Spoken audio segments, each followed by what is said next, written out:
Hello friends, मैं doctor सीमा अग्रवाल, सहायक प्राध्यापक राजनीति विज्ञान, शासकीय महाविद्यालय पिथौरा। आज के इस वीडियो में हम बात करेंगे भर्ती प्रक्रिया के विषय में। भर्ती का अर्थ क्या है, परिभाषा क्या है, इसके स्रोत क्या हैं और इसके सिद्धांत कौन कौन से हैं। तो सबसे पहले तो हम इस बात पे चर्चा कर लेते हैं कि भर्ती है क्या। आप सभी जानते होंगे कि किसी भी संगठन या किसी भी संस्था के कुशल संचालन के लिए कुछ कुशल और परिश्रमी कर्मचारियों का होना आवश्यक होता है और भर्ती ऐसे ही कुशल और परिश्रमी व्यक्तियों को प्राप्त करने की एक विधि है। ये विधि संगठन के उद्देश्यों को प्राप्त करने में सहायक होती है। इसीलिए भर्ती के लिए एक सुनिश्चित नीति का होना बहुत आवश्यक होता है और आधुनिक संगठनों में ये कार्य उनके उद्देश्य की पूर्ति के लिए किया जाता है। आप देखते होंगे विभिन्न प्रकार के पदों पर भर्तियां की जाती हैं संगठन के उद्देश्य को ध्यान में रखते हुए। संगठन के अंतर्गत बहुत सारे कार्य होते हैं जिसके लिए अलग अलग प्रकार के और विभिन्न प्रकार के गुण अनुभव से युक्त व्यक्तियों की आवश्यकता होती है और अलग अलग प्रकार की बुद्धिमत्ता, शारीरिक बनावट, स्वभाव, उपलब्धियां आदि की आवश्यक जानकारी प्राप्त करने की ज़रूरत होती है। जैसे आप देखते होंगे कि सेना में जाने वालों के लिए कुछ अलग गुण की आवश्यकता है, पुलिस में जाने वालों के लिए कुछ अलग गुण की आवश्यकता है, शिक्षक बनने के लिए कुछ अलग गुण और स्वभाव की आवश्यकता है। मतलब अलग अलग विभाग में या अलग अलग कार्यों को संपादित करने के लिए विशेष प्रकार की बुद्धिमत्ता, शारीरिक बनावट और स्वभाव की आवश्यकता होती है। तो इसलिए भर्ती के लिए इन सब चीज़ों की आवश्यकता होती है कि जब भी भर्ती की जा रही है किसी भी संगठन में, किसी भी संस्था में, तो इन सारे गुणों को रखने वाले व्यक्ति को प्राप्त किया जा सके। भर्ती के उद्देश्य में सबसे प्रमुख उद्देश्य ऐसे व्यक्तियों को प्राप्त करना है जो संगठन के कार्यों को सुनिश्चित ढंग से चला सके।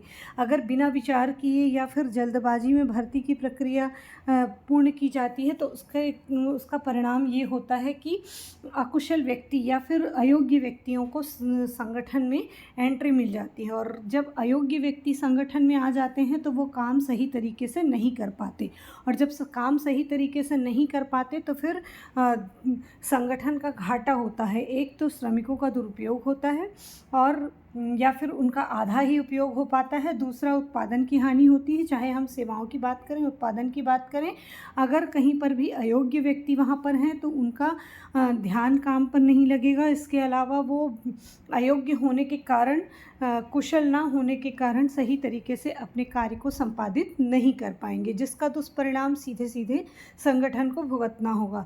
साथ ही ऐसे व्यक्ति ना तो अपनी इच्छा के अनुसार काम कर पाते हैं और ना ही प्रगति के पथ पर आगे बढ़ पाते हैं। वो खाली टाइम पास करते रहते हैं जिससे संगठन को नुकसान होता है। अंत में ये फिर निराश, खिन्न और असंतुष्ट हो जाते हैं और अपने कार्य से दूर भागने लगते हैं, जिसके कारण प्रबंधक को बार बार उनका एक स्थान से दूसरे स्थान पर ट्रांसफ़र करना पड़ता है या जिसके कारण संगठन सही तरीके से नहीं चल पाता। इसलिए भर्ती के लिए निश्चित नीति और उद्देश्य होना बहुत आवश्यक है।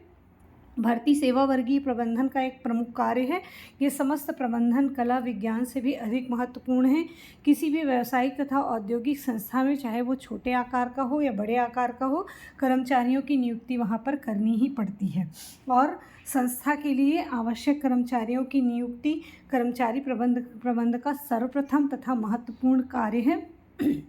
किसी भी व्यावसायिक संस्था की सफलता इसी बात पर निर्भर करती है कि वहाँ पर कितने योग्य कर्मचारी हैं। अगर किसी संस्था में, किसी संगठन में योग्य कर्मचारियों की संख्या पर्याप्त है तो वो संस्था, वो संगठन अपने आप सफल होती है और अगर कर्मचारियों की संख्या पर्याप्त नहीं है या फिर अयोग्य लोगों की संख्या वहाँ ज़्यादा है तो ऐसी स्थिति में वो संगठन सफल नहीं हो पाता या फिर वो संस्था बहुत अच्छे से काम नहीं कर पाती।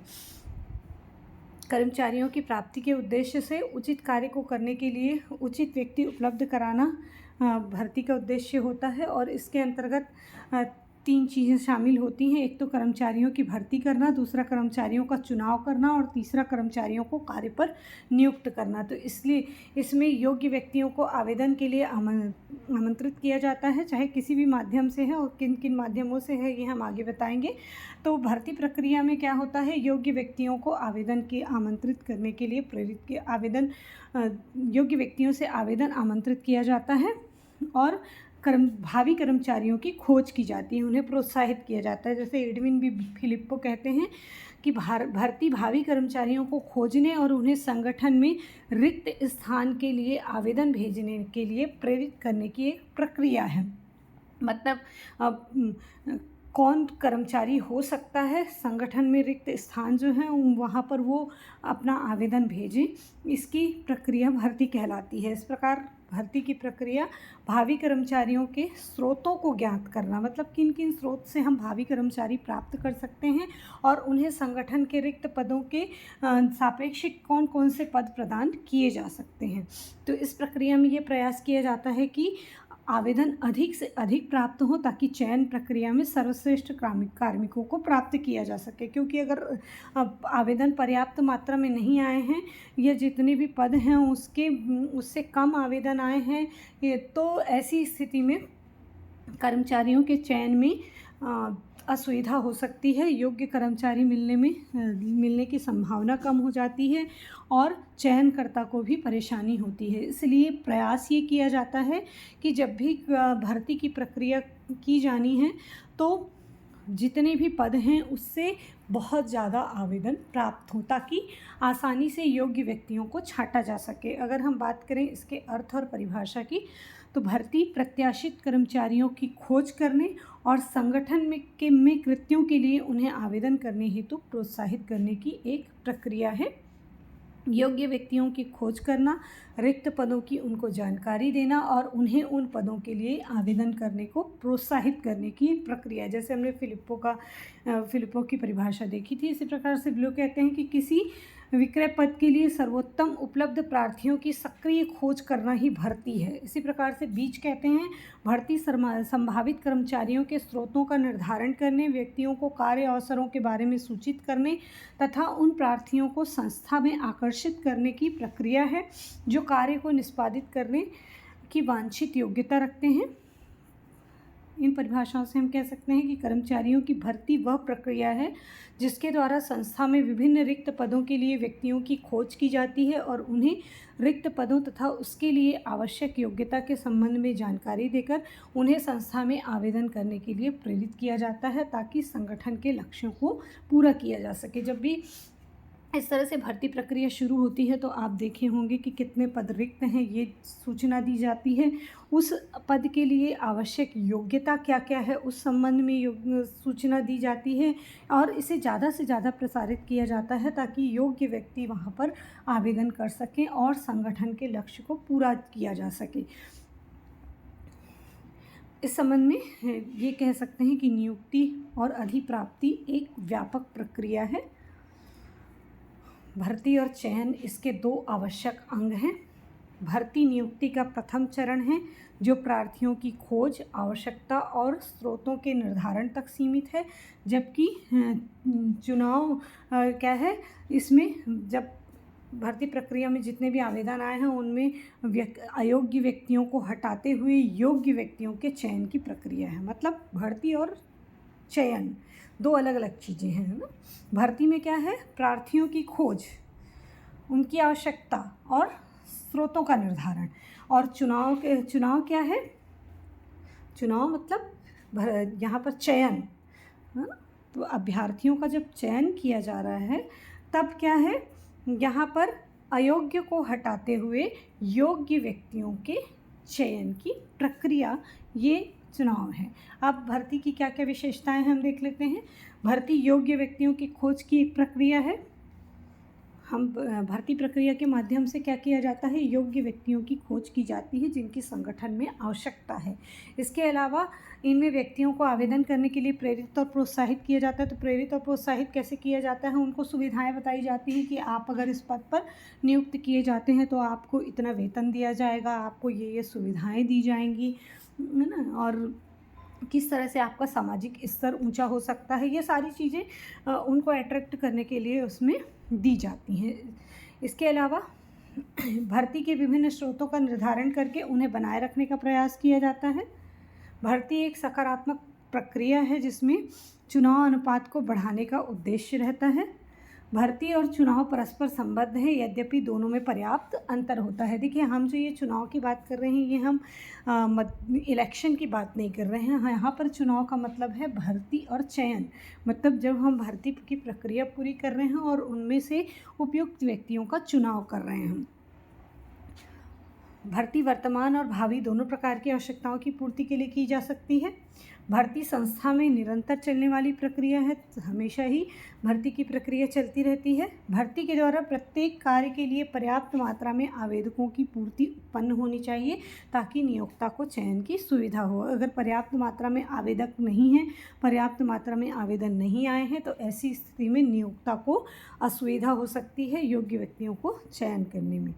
अब भर्ती के हम स्रोत की बात कर लेते हैं। भर्ती सामान्यतः दो प्रकार की होती है, दो स्रोत होते हैं इसके, आंतरिक स्रोत और बाह्य स्रोत। आंतरिक स्रोत के अंतर्गत यहाँ पर जिस संगठन में हमको कर्मचारी चाहिए, उसी संगठन में काम करने वाले जो लोग हैं, कर्मचारी हैं, उनको उच्च पदों पर पदोन्नति देना, स्थानांतरण करना या समायोजन करने से है। मतलब बाहर से हम किसी नए व्यक्ति का चयन नहीं करेंगे। आंतरिक स्रोत का मतलब ये होता है कि बाहर से किसी व्यक्ति का चयन नहीं किया जाता, बल्कि संगठन के अंदर या उपक्रम के अंदर मौजूद जो कर्मचारी हैं उन्हीं को या तो पदोन्नति दी जाती है, या स्थानांतरण किया जाता है, या समायोजन किया जाता है। तो इस प्रकार से आंतरिक स्रोत 3 है। पदोन्नति, जिसमें संस्था के योग्य और अनुभवी कर्मचारियों को उनकी योग्यता और वरिष्ठता के आधार पर उच्च पद पर पदोन्नति कर दी जाती है।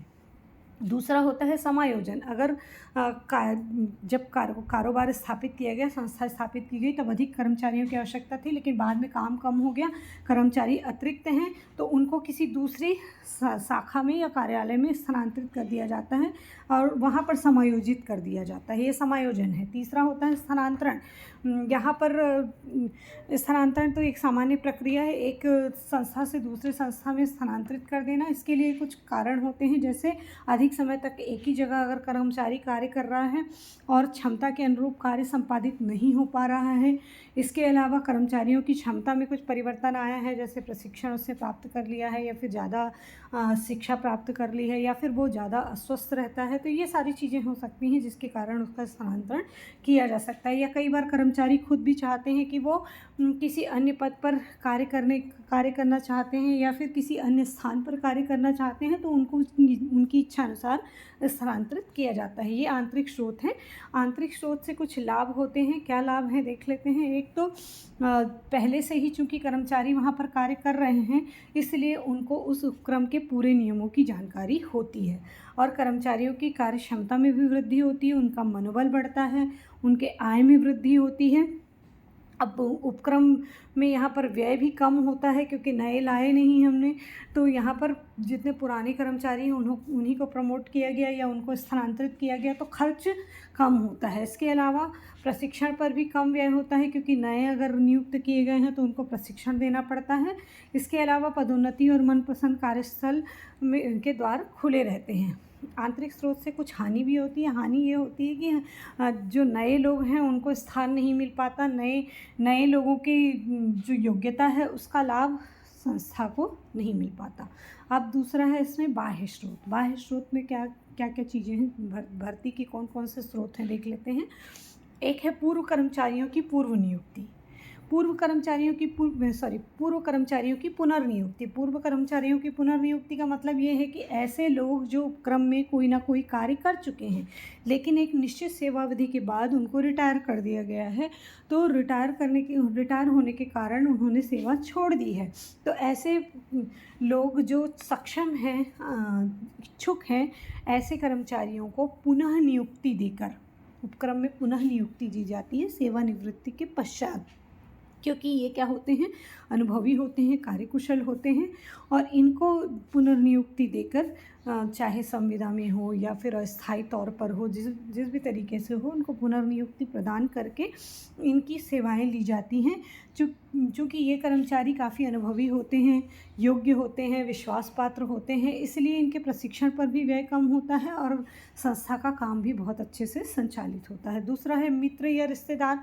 सामान्यतः अगर संस्था में कोई प्रमुख विशेषज्ञ के रूप में कार्य कर रहा है और उसके कोई मित्र या रिश्तेदार हैं, वो भी योग्य हैं, तो उनको भर्ती के लिए आमंत्रित किया जाता है। हालांकि ये पद्धति थोड़ी पुरानी हो गई है। तीसरा, श्रम संघों द्वारा भर्ती। ऐसे क्षेत्र जहाँ पर श्रम संघों का प्रभाव काफ़ी होता है, वहाँ वे अपने संपर्क से कुछ लोगों को बुलाते हैं, उचित समझते हैं। ज़्यादा करके इसमें क्या होता है, लोगों को एक स्थान से दूसरे स्थान भेजने के लिए किसी दूसरे कारखानों में या फिर किसी दूसरे संगठन में भेजने के लिए इसका प्रयोग किया जाता है। और उसके बाद है विज्ञापन या मीडिया द्वारा। ये काफ़ी पॉपुलर है। दैनिक समाचार पत्र पत्रिकाएं, रोजगार समाचार, रोजगार नियोजन आदि में जो वैकेंसी निकलती है भर्ती के लिए, जो विज्ञापन आता है, वो सबसे पॉपुलर है। इसमें नौकरी का स्वरूप, प्रकृति, योग्यताएं, आवेदन करने के तरीके आदि का विवरण देकर विज्ञापन जारी किया जाता है। इससे ज़्यादा से ज़्यादा उम्मीदवार उसमें आवेदन कर सकते हैं और योग्य व्यक्तियों की प्राप्ति हो सकती है। इसके अलावा एक और तरीका होता है कार्यालय में सीधी भर्ती। कार्यालय में सीधी भर्ती के तहत क्या होता है, रिक्त स्थानों की सूचना, शर्तों आदि की जानकारी कार्यालय के सूचना पटल पर लगा दी जाती है और दैनिक अखबार में भी विज्ञापन दे दिया जाता है, जिससे अच्छे से अच्छे आवेदन आ सके। इसमें क्या किया जाता है, विज्ञापन के आधार पर आवेदन पत्र आमंत्रित किया जाता है। आवेदित उम्मीदवार अधिक हों या आवश्यक हो तो लिखित परीक्षा लेनी पड़ती है। फिर देखा जाता है कि अगर ज़्यादा आवेदन है तो फिर लिखित परीक्षा ले लेते हैं, अगर कम है तो उसी में से चयन कर लिया जाता है। मतलब ये उस कार्यालय के पर डिपेंड करता है कि वहाँ पर किस तरह की प्रक्रिया अपनाई जाएगी। इसके अलावा फिर अगर लिखित परीक्षा में सफल उम्मीदवारों की संख्या भी बहुत ज़्यादा है तो फिर साक्षात्कार लिया जाता है और विभिन्न प्रकार के परीक्षण कर लेने के पश्चात भर्ती की प्रक्रिया पूर्ण की जाती है, अर्थात चयन प्रक्रिया तक आते हैं। इसके अलावा रोजगार कार्यालय द्वारा भर्ती।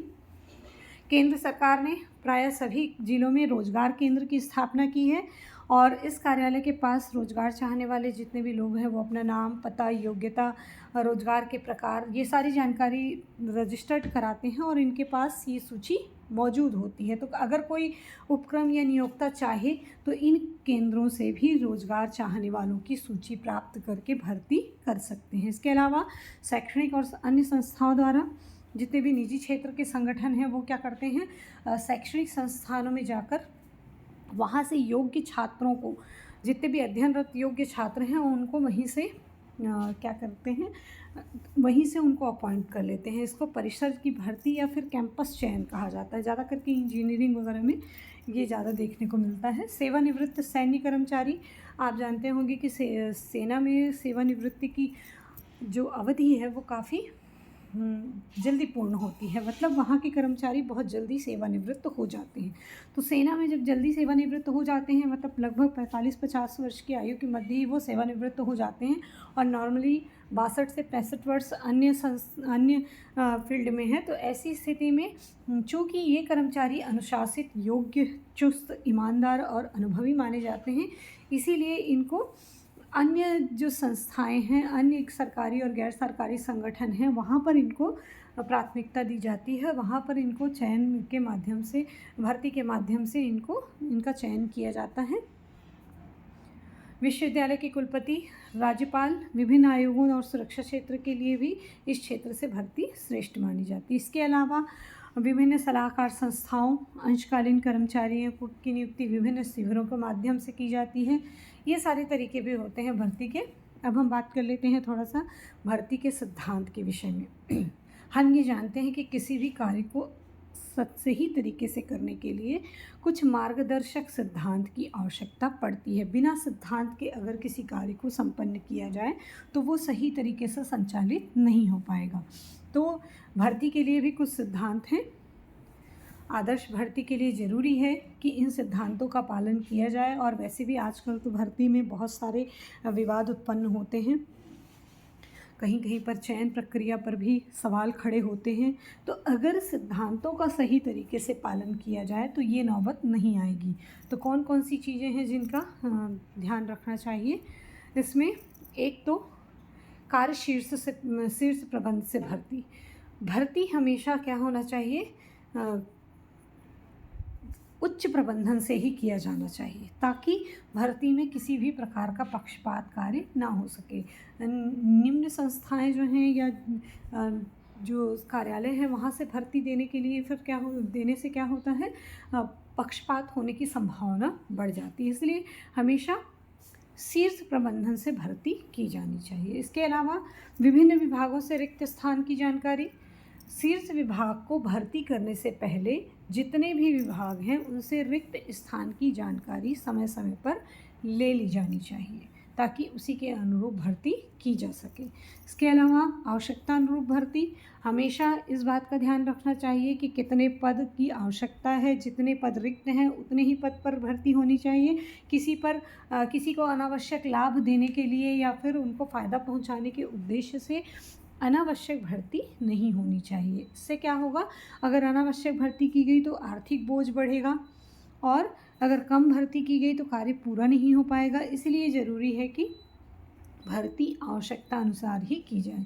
इसके अलावा भर्ती के लिए अलग विभाग, सबसे ज़्यादा अच्छा होता है कि भर्ती के लिए एक अलग विभाग बना दिया जाए, अलग शाखा बना दिया जाए। उसमें कुछ योग्य लोग हों, अनुभवी व्यक्ति हों, जो सिर्फ भर्ती का ही कार्य करें। जैसे अभी लोक सेवा आयोग होता है, व्यापम है, इस तरह की विभाग या शाखाएं बनाई जाती हैं, जिससे क्या हो, भर्ती के लिए प्रक्रिया पूर्ण की जा सके।